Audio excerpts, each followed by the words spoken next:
Oh, hi, babe. I don't mean to brag, but I think I've gotten pretty good at relationshiping. I have a solid courting strategy to keep things, a little spicy. And at least nowadays, I keep things pretty healthy. But it wasn't always this way. I've had relationships in the past, one in particular. He was really moody, kind of mean sometimes. Later, I found out that he thought that racism and sexism were edgy and cool. He did drugs. He tried to pressure me to do them too. And he tried to pressure me to do other stuff I didn't want to do. I stayed in it for quite a long time.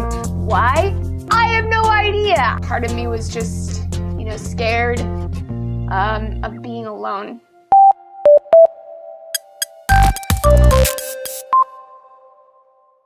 The first stage of attraction is literally like your brain is on drugs. You're all happy and loving and you're all tingly in your pants. Got all kinds of hormones exploding in your brain. But what you'll notice when you stay with someone for long enough is that eventually your brain takes a chill pill. It's after that point that most unhealthy things begin.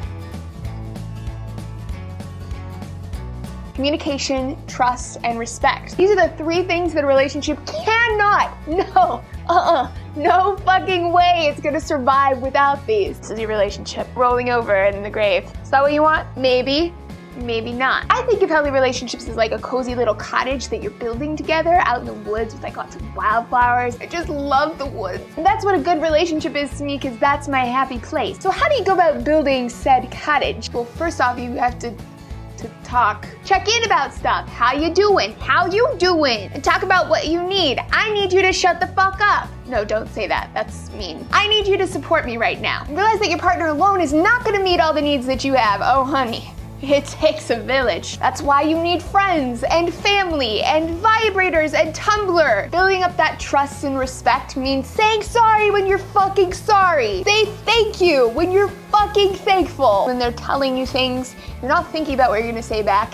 You are listening to them actively. And you're trying to see their perspective, even if you totally disagree with them or you're totally confused. Respect your partner's privacy. In the age of texting and sexting, nexting and chexting, no monitoring things. That's creepy, and it means you don't trust them. Healthy relationships thrive on trust, not controlling behavior. Freedom. Freedom to be yourself, for them to be yourself, and to be happy and lighthearted and happy and happy and happy.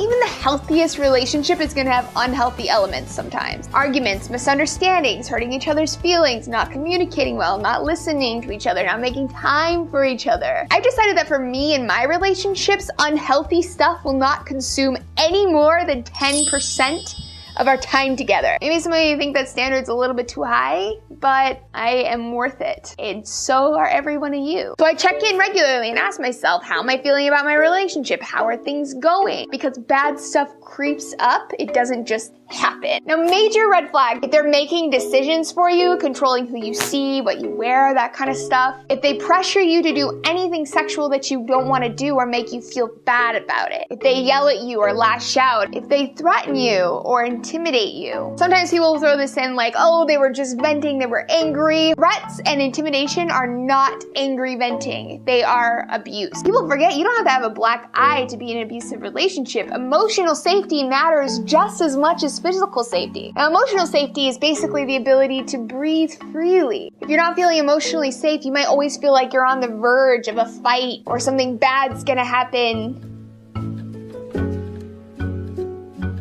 1 out of every 3 young adults will experience physical or emotional abuse from someone that they're dating. That is a really high number. That's me. That's you. That's all of our friends. So if you find yourself in a position where you're in a relationship that's a little bit effed up, talk to a friend about it, tell them what's up, let them support you. If your friend's like, I don't really know about this person, it sounds a little, listen to your friends. They are worried about you. If you need help breaking up with them, or if they continue to harass you after you break up, whether that's in text message, Facebook, calling you, leaving comments on a blog. I mean, I've seen it all. Get more help. So parents, if you can, talk to them, a school counselor, a teacher, a doctor, anyone that you trust. You can always email me and the peer counseling team. There's also 2 websites that you should know about. The first is loveisrespect.org and rain.org. It's RAINN. All right, babes, go forth. Have amazing relationships. You deserve the absolute best. I hope you know that.